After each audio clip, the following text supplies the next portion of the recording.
Bapak, Ibu, saudara-saudariku yang terkasih, Injil saat ini menceritakan bahwa pada awalnya Santo Petrus seperti banyak orang lain memandang Yesus sebagai guru yang unggul dalam hal berkhotbah. Sama seperti orang banyak, ia hanya mengenal atau mengagumi Yesus dari sisi luarnya, dari apa yang tampak saja. Pengenalan Santo Petrus yang terbatas ini semakin jelas ketika Yesus menyuruhnya bertolak ke tempat yang dalam dan menebarkan jala untuk menangkap ikan. Hal ini terbukti dari kata-katanya kepada Yesus, "Guru, telah sepanjang malam kami bekerja keras dan kami tidak menangkap apa-apa."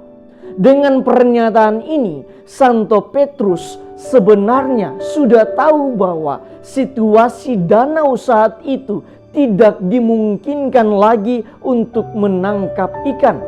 Selain itu, ia juga masih menganggap Yesus sebagai manusia biasa yang tidak tahu apa-apa tentang situasi danau. Tetapi karena rasa hormat kepada pribadi yang ia sebut sebagai guru itu, maka ia pun melaksanakannya. Namun ketika Santo Petrus melihat bahwa hasil tangkapan ikan yang tidak masuk akal baginya, maka ia pun menyadari bahwa Yesus bukanlah seorang guru biasa, melainkan Yesus adalah Tuhan. Peristiwa yang dialami oleh Santo Petrus ini adalah peristiwa Epifani atau peristiwa di mana Allah sedang menyatakan diri di hadapannya. Seketika Santo Petrus pun sujud dan meminta Yesus pergi karena dia orang berdosa.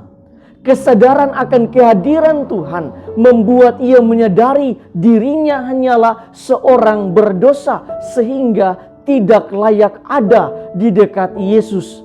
Petrus pun berkata, "Tuhan, pergilah daripadaku karena aku ini seorang berdosa." Namun Yesus menjawabnya, "Jangan takut, mulai sekarang engkau akan menjala manusia." Dengan perkataan ini, Yesus meminta Simon untuk tidak merasa takut.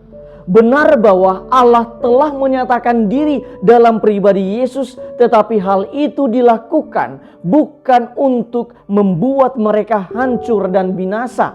Bahkan Yesus memanggil Petrus dan kawan-kawannya untuk menjadi penjala manusia. Akhirnya mereka pun meninggalkan segala sesuatu dan mengikuti Yesus karena seluruh diri mereka senantiasa tertuju kepada Tuhan. Kesimpulannya, Simon Petrus adalah teladan bagi orang-orang yang percaya pada Kristus. Di hadapan Tuhan yang Maha Kudus, kita menyadari diri sebagai orang berdosa. Tetapi Tuhan berkenan menjumpai kita dan memberikan tugas kepada kita untuk memberitakan kasih-Nya kepada sesama. Kesadaran bahwa kita adalah manusia yang berdosa akan mendorong kita untuk melakukan tugas pelayanan dengan penuh kesungguhan. Walaupun berdosa, kita diberi kepercayaan oleh Tuhan untuk menjadi utusannya. Bapak, Ibu, saudara-saudariku yang terkasih, pada akhirnya ada beberapa hal yang bisa kita renungkan. Pertama, pengenalan kita terhadap Tuhan tidak sebatas pada pengenalan kognitif. Kita tidak bisa sekedar tahu tentang Tuhan yang kita imani, tetapi kita harus mengalami siapa itu Tuhan lewat pengalaman harian kita. Oleh karena itu, kehidupan doa dan kehidupan kita secara keseluruhan haruslah mengantar kita untuk mengenal Tuhan secara lebih dalam. Kita juga belajar untuk menemukan pengalaman epifani atau pengalaman penampakan kehadiran Tuhan di dalam hidup kita.